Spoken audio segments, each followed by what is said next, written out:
सो Pokemon types के हिसाब से बेन 10 क्लासिक और बेन 10 एलियन फोर्स के एलियंस को क्लासिफाई करने के बाद आज हम दोबारा से एक बार आ गए हैं बेन 10 अल्टीमेट एलियन, ओमनिवर्स और रिबूट के एलियंस को पोकेमॉन टाइप्स के हिसाब से क्लासिफाई करने, क्योंकि ये है all Ben 10 aliens with Pokemon types का पार्ट 2। जी हाँ, बेन 10 क्लासिक और बेन 10 एलियन फोर्स वाले एलियंस को मैं पहले ही पार्ट 1 वाली वीडियो में कवर कर चुका हूँ, जिसे अगर आपने अभी तक नहीं देखा है तो यहाँ पे ऊपर क्लिक करके या फिर डिस्क्रिप्शन में दिए गए लिंक से आप उसे जरूर देखना। लेकिन अगर आप पार्ट 1 पहले ही देख के बैठे हो तो आप ये पार्ट 2 देखो, जिसकी शुरुआत हम करेंगे बेन 10 अल्टीमेट एलियन सीरीज के एलियंस के साथ। तो सबसे पहले वाटर हैजर्ड। अब वाटर हैजर्ड के तो नाम में ही वाटर है और उसकी पावर भी वाटर से ही रिलेटेड है, तो इसलिए ये होगा प्योर वाटर टाइप। आर्मोड्रिलो होगा स्टील और ग्राउंड टाइप, क्योंकि एक तो उसकी बॉडी मेटल की बनी हुई है और दूसरा कि वो भूचाल भूकंप ला सकता है। फास्ट ट्रैक के पास एक्सेलरेट की तरह ही स्पीड की पावर है, तो इसलिए मैं उसे नॉर्मल टाइप में रखूंगा। लेकिन मैं एक्सेलरेट की तरह ही फास्ट ट्रैक का सेकेंडरी टाइप ड्रैगन नहीं रखने वाला, क्योंकि फास्ट ट्रैक एक्सेलरेट की तरह किसी रेप्टाइल से इंस्पायर्ड नहीं है। शॉक स्क्वेच के पास क्योंकि इलेक्ट्रिकल पावर्स हैं तो इसलिए वो हो गया इलेक्ट्रिक टाइप, और क्योंकि ये काफी अच्छा हैंड टू हैंड कॉम्बेटेंट भी है तो इसलिए ये फाइटिंग टाइप भी हो गया। ईटल की बॉडी मेटेलिक है तो इसलिए ये हो गया स्टील टाइप, और क्योंकि ईटल का डिजाइन एक बीटल से सिमिलर है तो इसलिए ये बग टाइप भी है। क्लॉकवर्क की भी बॉडी मेटेलिक है, यानी कि ये भी स्टील टाइप है, और क्योंकि क्लॉकवर्क के पास है टाइम पावर्स तो इसीलिए शायद आपको ऐसा लग सकता है कि क्लॉकवर्क साइकिक टाइप में आएगा, लेकिन ऐसा नहीं है। पोकेमॉन के अंदर डियाल्गा नाम का एक पोकेमॉन है जिसके पास भी टाइम पावर्स हैं, पर उसे साइकिक टाइप में कंसिडर नहीं किया जाता, जिससे कि यही साबित होता है कि टाइम पावर्स साइकिक टाइप के अंडर नहीं आती। टेरास्पिन के पास एरोकिनेसिस की पावर है, यानी कि विंड को कंट्रोल करने की पावर है, तो इसलिए मुझे लगता है कि उसे फ्लाइंग टाइप कंसिडर किया जा सकता है। कमेलियन के पास तो कमेलियन की तरह ही कैमोफ्लाज की एबिलिटी है, और क्योंकि एक रेप्टाइल है तो मैं इसे सिर्फ और सिर्फ ड्रैगन टाइप में रखूंगा। जूरिरिग एक काफी इंटेलिजेंट और शरारती एलियन है जिसे मशीनों को तोड़ने और जोड़ने में बड़ा मजा आता है। एंड अगर आपको नहीं पता है तो मैं आपको बता दूं कि जूरिरिग जो है वो ग्रेमलिन नाम के एक मिथिकल क्रीचर से इंस्पायर्ड है, जो कि वेस्टर्न फोकलोर में काफी ज्यादा मशहूर है, तो इसलिए मुझे लगता है कि जूरिरिग को फेरी टाइप में होना चाहिए। एम्फीबियन के पास तो इलेक्ट्रिकल पावर्स हैं तो इसलिए वो हो गया इलेक्ट्रिक टाइप, और क्योंकि ये एक जेलीफिश से इंस्पायर्ड है और ये पानी के अंदर भी सरवाइव कर सकता है तो इसलिए प्रोबेबली इसे वाटर टाइप में भी कंसिडर किया जा सकता है। और अब बचता है एनआरजी, जिसे मैं फायर और स्टील टाइप कहूंगा, क्योंकि वो फायर, हीट और लावा को जनरेट कर सकता है। एंड नॉर्मली ये एक मेटल के कंटेनमेंट सूट के अंदर बंद रहता है ताकि इसकी बॉडी का रेडिएशन बाहर ना निकल पाए, पर अगर एनआरजी को उसके सूट से बाहर निकाल दिया जाए तो वो स्टील की जगह पॉइजन टाइप का हो जाएगा, उसकी बॉडी से निकलने वाले जानलेवा रेडिएशन की वजह से।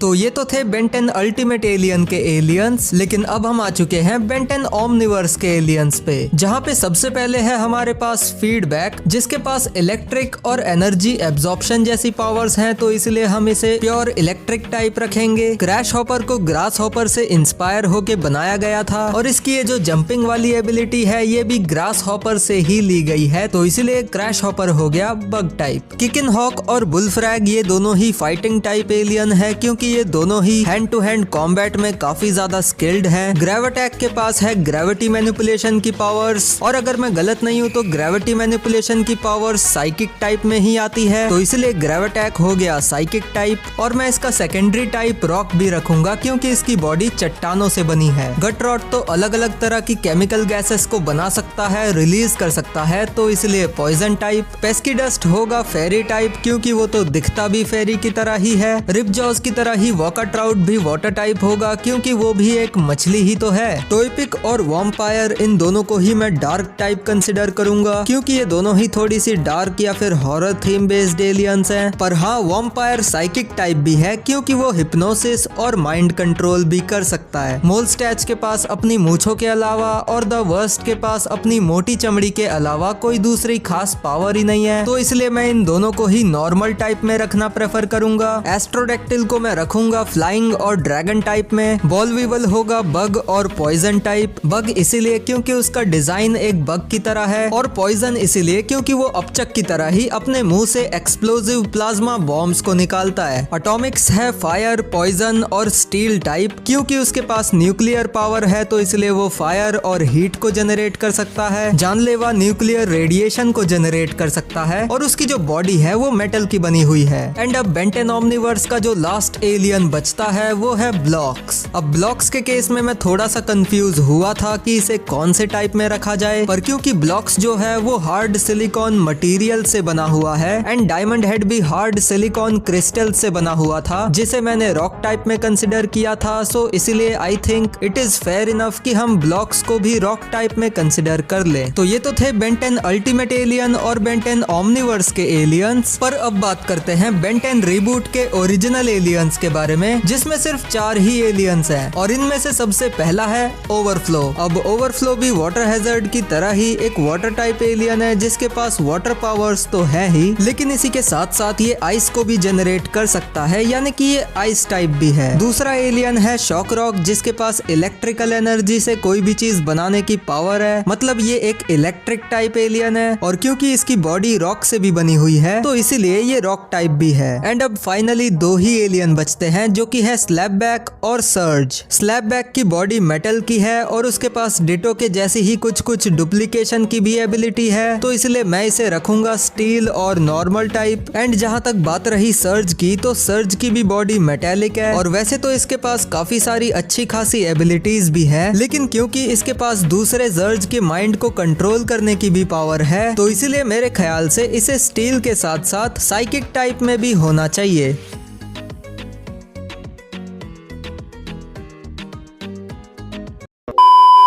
सो गाइज ये था Ben Ten aliens with Pokemon types का पार्ट 2, जहां पे मैंने आपको Ben Ten ultimate alien, Ben Ten Omniverse और बेंटेन रीबूट के एलियंस के टाइप्स के बारे में बताया। पर अगर मुझसे गलती से भी किसी एलियन के टाइप को डिसाइड करने में गलती हो गई है तो आप मुझे कमेंट्स में करेक्ट कर सकते हैं। और बाकी तो अगर आपको ये वीडियो पसंद आई है तो इस वीडियो को लाइक करें, चैनल को सब्सक्राइब करके बेल आइकन को ऑल पे सेट करें और Ben Ten aliens with Pokemon types का पार्ट 1 देखने के लिए लेफ्ट वाले बॉक्स पे क्लिक करें, या फिर अगर आपको तीसरा वाला पार्ट देखना है जिसमें मैंने बेंटेन के बाकी एलियंस को कवर किया है तो राइट वाले बॉक्स पे क्लिक करो। बाकी मैं मिलूंगा तुमसे किसी और मजेदार वीडियो में, तब तक के लिए बाय बाय।